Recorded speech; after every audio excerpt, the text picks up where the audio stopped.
सबसे पहले, क्योंकि शायद सबसे बड़ा सवाल अभी फिलहाल जनता के दिल में भी यही है, लोग भी यही बात पूछ रहे हैं। मोरबी में 6 दिन पहले एक बहुत बड़ी घटना हुई, बहुत सारे लोगों ने अपनी जान खोई, 135 लोगों का ऑफिशियल आंकड़ा है। कई परिवार बहुत ज़्यादा परेशान हुए, हमने लगातार वहाँ से रिपोर्टिंग भी की। इस घटना को सबसे पहले आप किस तरीके से देखते हैं? उसके बाद मैं आपसे पूछूंगा कि क्या इसका कुछ चुनाव पर भी असर होगा, ये एक बड़ा मुद्दा होगा लोगों के जहन में। देखिए, ये मोरबी का जो पूरा इंसिडेंट हुआ, ये भ्रष्टाचार की एक तरह से लिमिट दिखाता है इन लोगों का। एक घड़ी बनाने वाली कंपनी को आप पुल बनाने का काम कैसे दे सकते हैं? उनका कोई एक्सपीरियंस नहीं है। घड़ी बनाने वाली, वो घड़ियाँ बनाते हैं, उन्होंने कभी पुल नहीं बनाया। उनको कैसे मिल सकता है कॉन्ट्रैक्ट एक पुल रिपेयर करने का, मेंटेन करने का, बनाने का? दूसरी चीज़ कि बिना टेंडर के, मैंने कई मीडिया में पढ़ा कि शायद कलेक्टर ने विरोध किया तो उसमें लिखा हुआ था मीडिया में कि गांधीनगर से फ़ोन आया कि इस कंपनी को दे दो। गांधीनगर से किसने फ़ोन किया? कौन था वो नेता? उस फ़ोन की वजह से बिना टेंडर के इस कंपनी को कॉन्ट्रैक्ट दे दिया जाता है।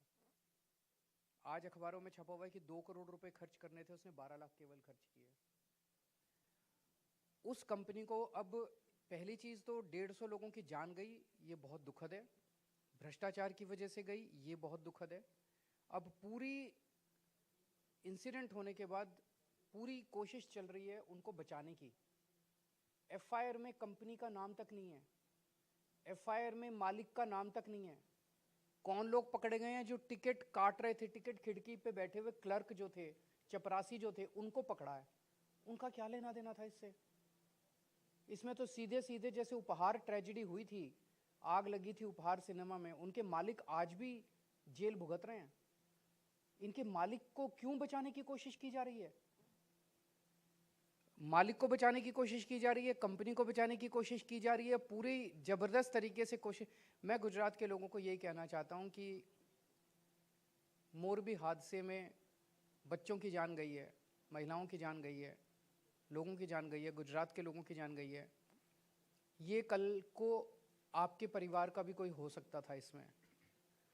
इससे थोड़े दिन पहले जहरीली शराब की वजह से 100 लोगों की मौत हो गई, कोई जेल नहीं गया, कोई मास्टरमाइंड जेल नहीं गया। अरे गैरों को पकड़ के जेल में डाल देते हैं। रोज गुजरात के अंदर पेपर लीक होते हैं, कोई मंत्री जेल नहीं जाता। पेपर लीक थोड़ी होते हैं, पेपर बेचे जाते हैं, लीक नहीं होते, बेचे जाते हैं हजारों हजारों रुपए के अंदर, कोई जेल नहीं जाता। ये बता रहे थे 2-3 साल पहले तक्षशिला कांड हुआ था, उसमें 20 बच्चे जिंदा जल गए थे। पेरेंट्स हाईकोर्ट, उसमें कोई जेल नहीं गया, कोई जेल जाता ही नहीं है यहाँ पे। ये ज़्यादा दुखद है। लोगों को लगता है कि हमारे साथ पहली चीज़ हमारे घर के लोग चले गए, और दूसरी तरफ जिन जिन लोगों ने ये कांड किया उनको जबरदस्त तरीके से पूरी सरकार, पूरा तंत्र उसको उनको बचाने में लगा हुआ है। इस जी एक माइक होगा वहाँ आपके पास भी। मैं ये आपसे अरविंद जानना चाह रहा था कि प्रधानमंत्री खुद आए इस हादसे के बाद, गुजरात में थे वो, आए उसके बाद लोग जो वहाँ पर थे घायलों से मिले, और उन्होंने ये कहा गया कि सख्त इंस्ट्रक्शंस दिए हैं कि इसमें एक कड़ी कार्रवाई होनी चाहिए, इसकी तह तक पहुँचना चाहिए। प्रधानमंत्री नरेंद्र, एफआईआर में उसका कंपनी का नाम क्यों नहीं डाला जा रहा?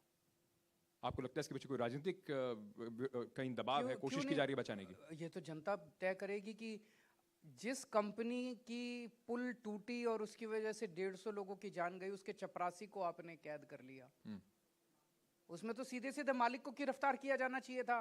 कंपनी के ऊपर एफआईआर होनी चाहिए थी। कंपनी का भी नाम नहीं है, उनके इंजीनियर्स का भी नाम नहीं है, उनके मालिक का भी नाम नहीं है। कुछ लोगों का आरोप है मेरे पास इसके कि वो डोनेशन देते हैं इनकी पार्टी को। इसका असर पड़ेगा चुनाव पे?